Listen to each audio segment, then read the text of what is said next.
Say what you want about Panda Express, I'll admit to being a fan. Also a fan of their Beijing Beef, and that is what we're making today.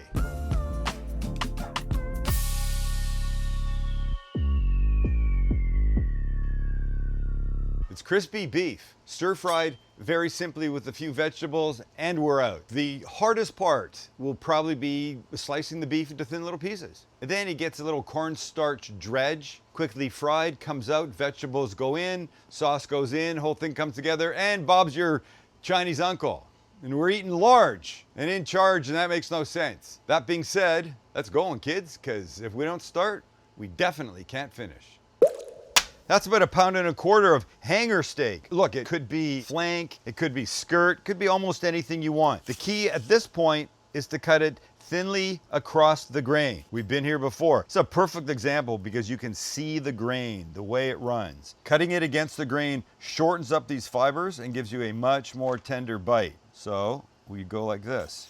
See what I'm doing here? Just like that. Oh, look at the beautiful marbling in this. This is a nice little hanger. I'm just gonna cut away, put all these in a bowl. We'll carry on after that. Last handful in. Now it's time to marinate this. To our bowl, we're gonna add soy sauce, like that much. Recipes below, a little rice vinegar, some coarse ground black pepper, and we'll mix. And we'll mix with a glove on our hand because this is the best way to do this. You can really get in there, you can really get in here and mix everything around. And ignore this, I cut myself. I don't know how. Somehow I cut myself about a half an hour ago. No recollection of pain, stabbing, even knives being involved. Super little light marinade at this point. And when you're done, it's gonna sit for a few minutes, which is the perfect amount of time for us to make a sauce.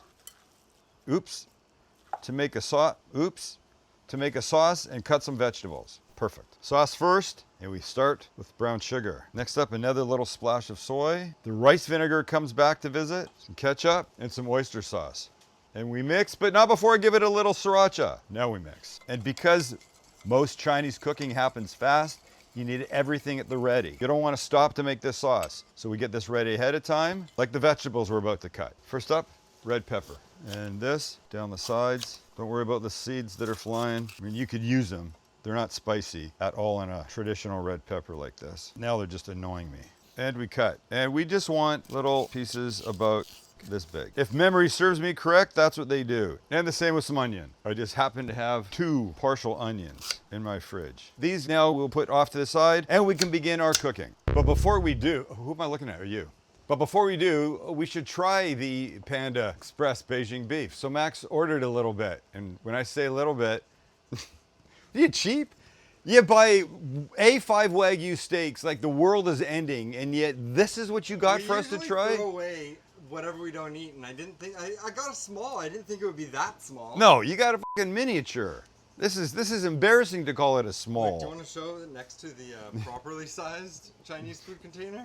You could have gotten this one. So should I give you guys each a bite of a vegetable too? Here's a piece of. I'll give each of you try and give you a piece of the beef, the pepper, and the onion. There we go, Chancey and moi. 1, 2, 3.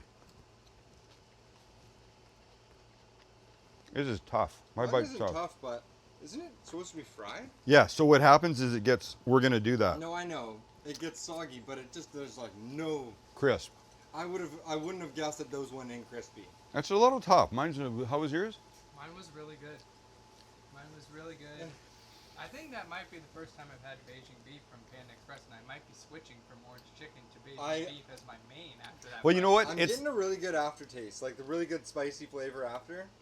I'm not getting a lot of spice. Pie, but I feel like I want more spice. Well, here, Mr. Dessert, why don't you have it? All right, now we can fry. 2 of the most common questions I get are, where do you get those little bottles you use for your olive oil? And 2, what kind of olive oil do you use? Now I have an answer for you that is simple, and it's called Graza.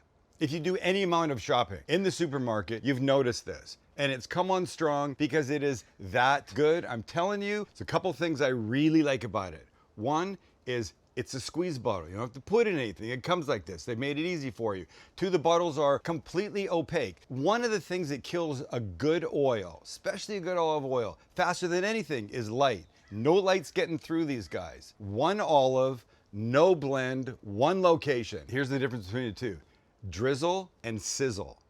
You get it?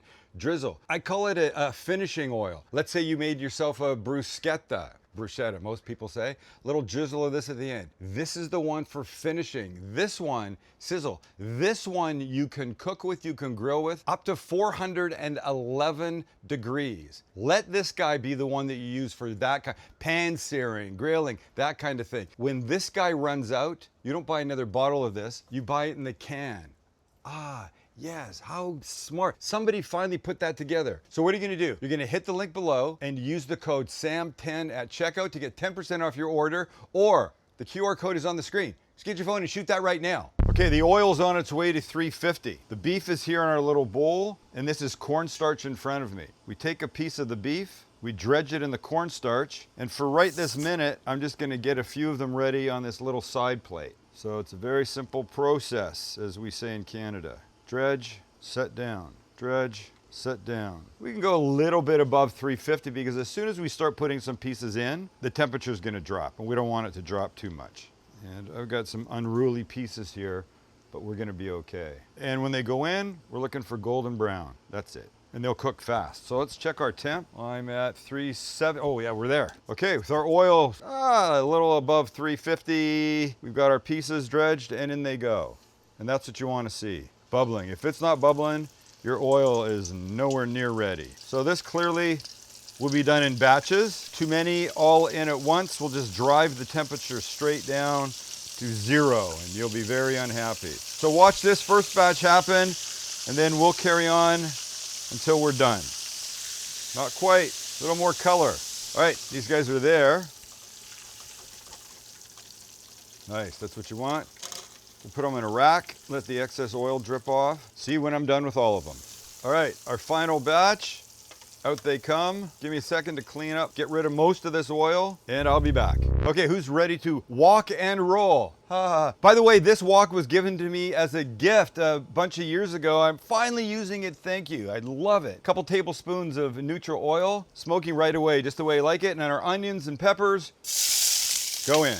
And these, I'm not gonna get long. Just try and break up any clumps that might be there. We're maybe in here 2 minutes. This is the most gorgeous hand-hammered wok I've ever owned. And I'm sorry I can't remember, it was so long ago. Halfway. Don't forget there's sauce coming, so we don't need to get it too softened. Another item, ready? Make a gap, mind the gap, a little more oil, and a crap ton of garlic. And this we'll mix through. If you don't like that, there's something wrong with you. I got one more thing to add. I forgot to do it. Right here, Max, quick. Szechuan peppercorns. I wanted a little bit more heat. So we'll throw those in. Not too much, just a little. A stir. Remember our sauce? Here it comes. Sauce goes in, and we mix. It's gonna coat. It's gonna start to get a little bit thicker. We give it about 30 seconds to simmer away. Oh, goodness gracious, look how gorgeous. And then last but not least, he said switching utensils, our beef. And in it goes, and we toss. Our fuckload of beef. Did I do too much beef? You can never have too much beef. Wow, my ratio might have been off. And when you're mixed and gorgeous, kill the heat and plate. And why not use their own container? Wow. How's that? I'm gonna clean it up a bit, but boy, does it look good. Well, how's that look to you? Because I know how that looks to me. Onion, pepper, gorgeous beef for a bite.